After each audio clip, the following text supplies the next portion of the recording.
Biggest news though in sports right now, well, New York sports anyway.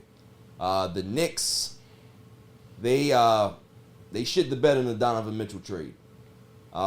Is that really news though? Because the Knicks, they shit the bed a lot. Oh, I mean, they have a new regime, so you expect it differently, right? It's still the same organization with the same owner.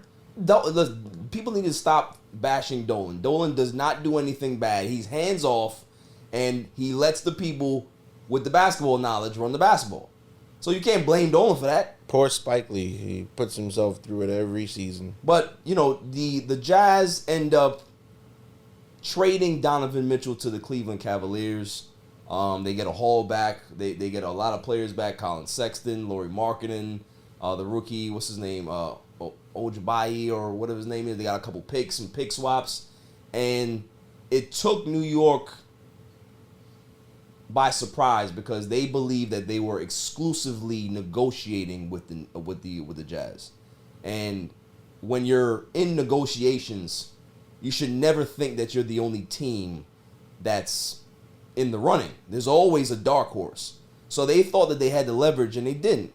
Now, what do you believe that this was the right move for the Knicks to walk away from the deal, or should they have gone all in for Donovan Mitchell, who is a native Long Islander, right? He loves New York. He's a Mets fan. He's always here in New York. Loves the city, right?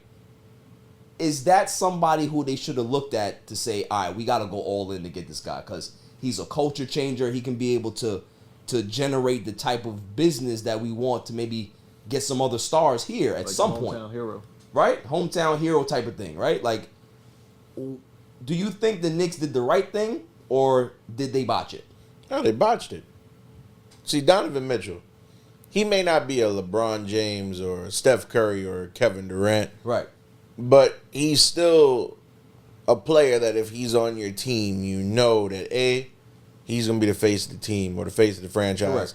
And B, the team is going to be successful. Because Donovan Mitchell, despite what people may say, oh, he can't get out the first round, but he goes to the playoffs year after year after year. Right. Cleveland is probably going to end up in the playoffs this season. Definitely.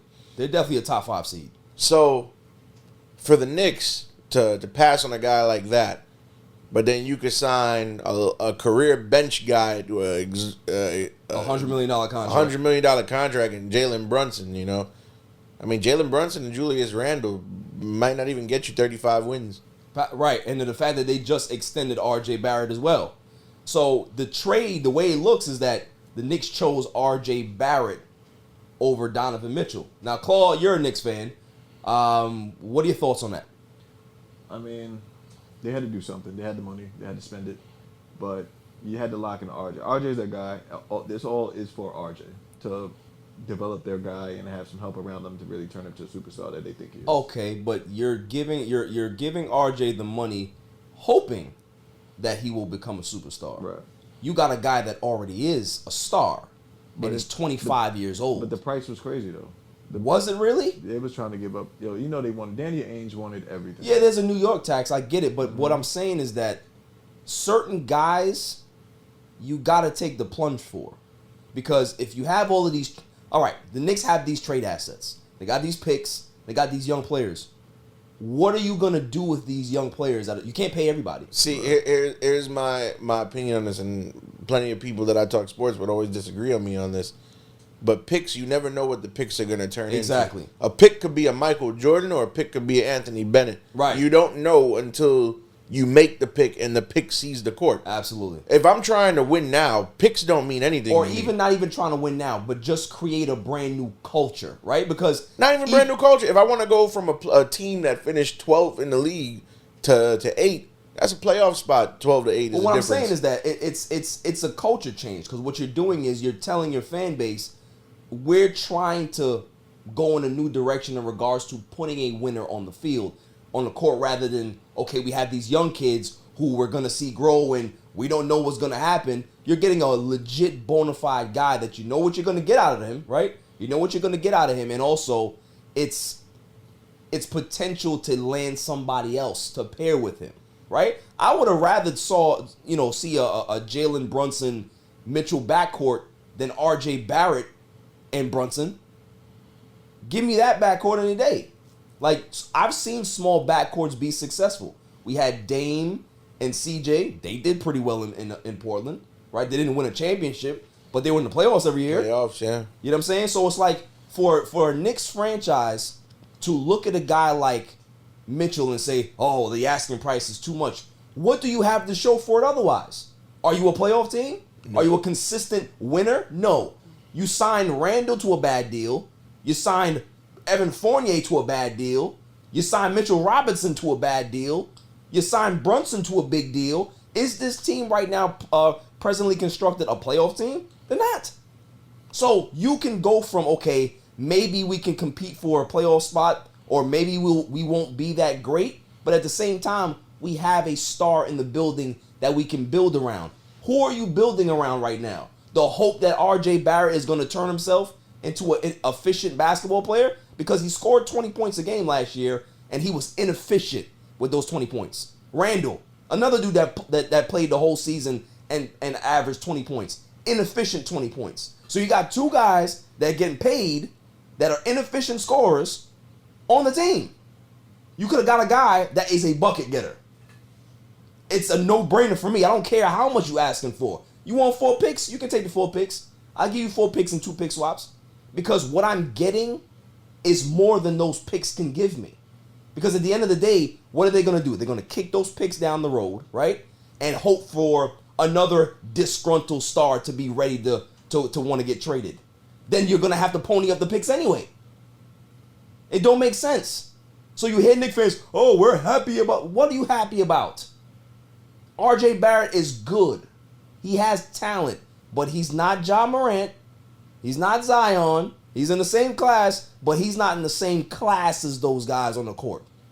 You have a chance to get a stud basketball player, and you refuse to pull the deal, because the rumor is that the Jazz never came back to the Knicks to have a counter offer. So the Cavs, offered their particular package, and they just took it. And the Knicks was like, oh, well, we're flabbergasted that you didn't. We don't have to fucking come back to you for what? We've been negotiating for over a week, over 2 weeks. Why do I have to talk to you about what the deal is now? I told you what I wanted. You didn't give it to me. I don't need to come back to you. I don't need to come back to you.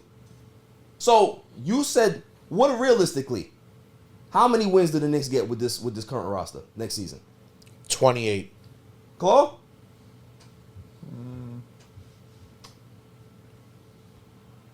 I give 37. 37 wins.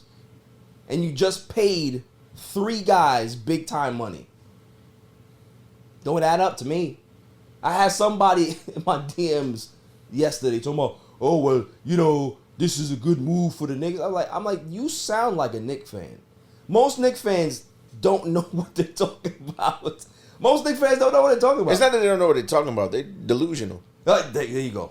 Delusions of grandeur. Let allow me. You know what I like to say? Hold on. Hey, this is what I like to think about Knicks fans. Dummy. Yeah. That's what I think about Knicks fans. Allow me to briefly just go down the timeline. You remember 2016, 2017 NBA season? Yes. Then the Knicks had the big 3, and it was Melo, D Rose, and Joakim Noah. Uh-huh. And they were ranting and raving, this is our year. And then got blown out by the Hornets in the first game. Well, they had a rough season. Bro. You paid Joakim Noah. You knew what the season was going to be. You could even go deeper than that. Remember when they gave Jerome James that enormous contract? Yeah, but see, you can't go back in the history, Al, because it's a different regime. No, but even though it's a different regime, the trends are the same. Right. Bro, they gave Jerome James, he had one good playoff series in his life, and they rewarded him with some massive contract, and he didn't even live up nowhere near to 1/8 of the expectations of his contract. But at least they shot. This Knick regime, they're like, oh, we need to keep these picks, and we need to make sure that we do things the right way. Bro, you ain't doing nothing the right way. They had one fluke season in a pandemic year and made the playoffs, and Julius Randle was the savior, and now fooled everybody. Yeah, you want to talk about gaslighting? Fooled everybody. Knick fans will also turn on you very fast. Oh, well, that's what they do. Because after, remember, Linsanity was 12 games. When the 13th game came, they was ready to ship Jeremy Lin out.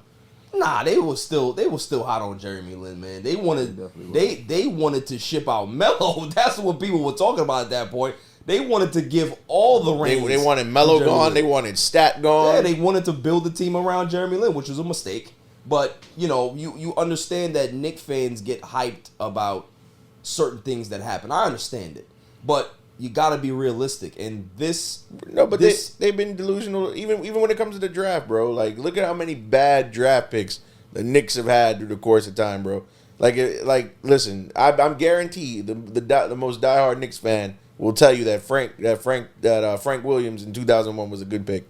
Nah, it wasn't. Man averaged less than 1 point per game for his career, bro. It wasn't. But like I said, I like to focus on the current regime. I think this current regime, I think they've drafted well. I think they've developed players well. But what they're not doing now is that they're not realizing that, okay, these young players that we're developing, you're not going to be able to keep them all. You have a head coach that doesn't like to play young players. So you're trying to develop these young guys. They're not getting enough court time, so they're not getting the experience that they need. So it's counterproductive. So if you're still going to try to invest in the young guys, why is Homer Simpson still here? Why is Thibodeau still here? Right?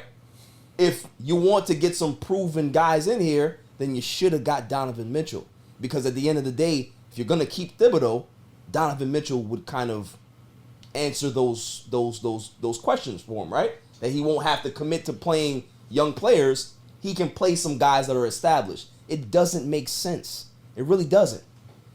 So it's like, oh, well, this might be a trade that, ends up being good at the end of the day. But it's still the Knicks, and they're the gift that keeps on giving. It's always a disaster. And I love it. I love it. I talked to my man, shouts to Brandon. He hit me up and he was just like, it's tough being a Knicks fan. He was like, I chose this fate for myself years ago, and I can't go back. I can't go back. I can't change it, but it's disappointing. It's completely disappointing when you speak to Knicks fans. Like, some feel very dejected. Some of them are like, whatever, we're used to it. And some are like, oh, we're better off. The people that say that they're better off with what? Listen, that's my problem. Knicks fans, if you are willingly a fan of the New York Knicks, you need to sit down and reevaluate life, because you make some knowingly bad decisions. You coming at Claw right now, man. Claw, I got therapy, but he's got therapy. He's working on it. Oh man, come to the West Side, the best side.